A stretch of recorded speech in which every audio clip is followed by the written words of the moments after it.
Book 2. You call yourselves realists and hint that the world really is the way it appears to you. As if reality stood unveiled before you only, and you yourselves were perhaps the best part of it. There is no reality for us, not for you either. My sober friends.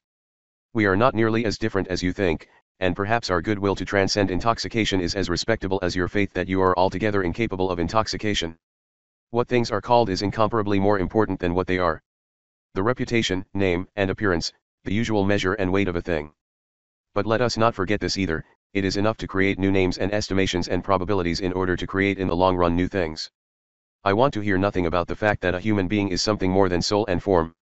The human being under the skin is for all lovers a horror and unthinkable, a blasphemy against God and love. Man's greatest labor so far has been to reach agreement about very many things and to submit to a law of agreement regardless of whether these things are true or false. But the contrary impulses are still so powerful that at bottom we cannot speak of the future of mankind with much confidence. The animal has as much right as any human being, let it run about freely. And you, my dear fellow man, are also still an animal in spite of everything. Perhaps one should concede a similar merit to the religion that made men see the sinfulness of every single individual one through a magnifying glass, turning the sinner into a great, immortal criminal. By surrounding him with eternal perspectives. It taught man to see himself from a distance and as something past and whole. His fame benefits from the fact that he never reached his goal.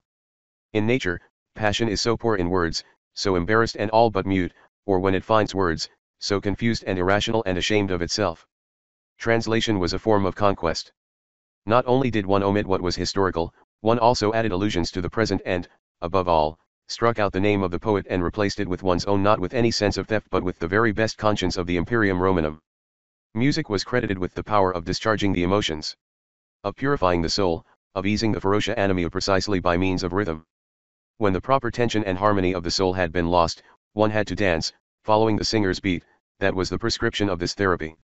Rhythm enabled one to do anything, to advance some work magically, to force a god to appear, to be near, and to listen, to mold the future in accordance with one's will, to cleanse one's own soul from some excess, of anxiety, mania, pity, or vengefulness, and not only one's own soul but also that of the most evil demon. Without verse 1 was nothing, by means of verse 1 almost became a god. Such a fundamental feeling can never be erased entirely. I know very well what sort of music and art I do not want, namely, the kind that tries to intoxicate the audience and to force it to the height of moment of strong and elevated feelings. This kind is designed for those everyday souls who in the evening are not like victors on their triumphal chariots but rather like tired mules who have been whipped too much by life.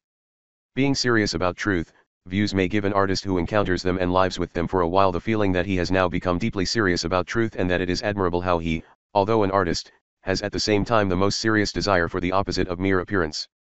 Thus, it can happen that a man's emphatic seriousness shows how superficial and modest his spirit has been all along when playing with knowledge.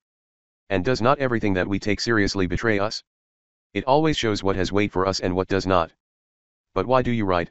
I am not one of those who think with an inky pen in their hand, much less one of those who in front of an open inkwell abandon themselves to their passions while they sit in a chair and stare at the paper. I am annoyed by and ashamed of my writing. Writing is for me a pressing and embarrassing need. And to speak of it even in a parable disgusts me. But why? Then, do you write?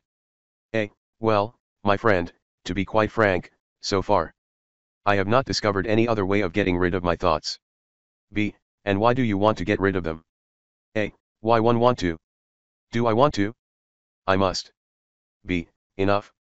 Enough.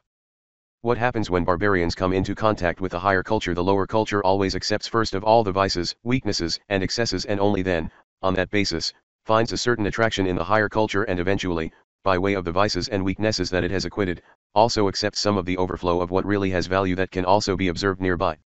We should not forget that, without exception, our dear artists are, and have to be to some extent, actors, and without play acting they would scarcely endure life for any length of time. Be a man and do not follow me but yourself. But yourself. Our life, too, shall remain justified in our own eyes. We, too, shall grow and blossom out of ourselves, free and fearless, in innocent selfishness. And as I contemplate such a human being, these sentences still come to my mind today as formerly. That passion is better than stoicism and hypocrisy, that being honest in evil is still better than losing oneself to the morality of tradition. That a free human being can be good as well as evil. But that the unfree human being is a blemish upon nature and has no share in any heavenly or earthly comfort, finally. That everyone who wishes to become free must become free through his own endeavor, and that freedom does not fall into any man's lap as a miraculous gift. Richard Wagner in Bayreuth p. 94. Men have to learn to pay homage no less than to feel contempt. Anyone who breaks new paths and who has led many others onto new paths discovers with some amazement how clumsy and poor these people are in their capacity for expressing gratitude, and how rarely gratitude achieves expression at all. German language during the Middle Ages and especially after that was profoundly rustic and vulgar.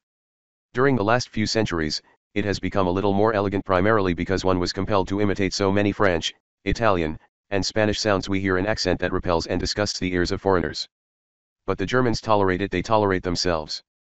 Our ultimate gratitude to art, if we had not welcomed the arts and invented this kind of cult of the untrue, then the realization of general untruth and mendaciousness that now comes to us through science, the realization that delusion and error are conditions of human knowledge and sensation, would be utterly unbearable. Honesty would lead to nausea and suicide. But now there is a counter-force against our honesty that helps us to avoid such consequences: art as the goodwill to appearance. Art furnishes us with eyes and hands and above all the good conscience to be able to tum ourselves into such a phenomenon. We must discover the hero no less than the fool in our passion for knowledge. We must occasionally find pleasure in our folly, or we cannot continue to find pleasure in our wisdom. We need it in relation to ourselves. We need all exuberant, floating, dancing, mocking, childish, and blissful art, lest we lose the freedom above things that our ideal demands of us. It would mean a relapse for us, with our irritable honesty, to get involved entirely in morality and, for the sake of the over-severe demands that we make on ourselves in these matters, to become virtuous monsters and scarecrows. We should be able also to stand above morality, and not only to stand with the anxious stiffness of a man who is afraid of slipping and falling any moment, but also to float above it and play. How then could we possibly dispense with art and with the fool? And as long as you are in any way ashamed before yourselves, you do not yet belong with us.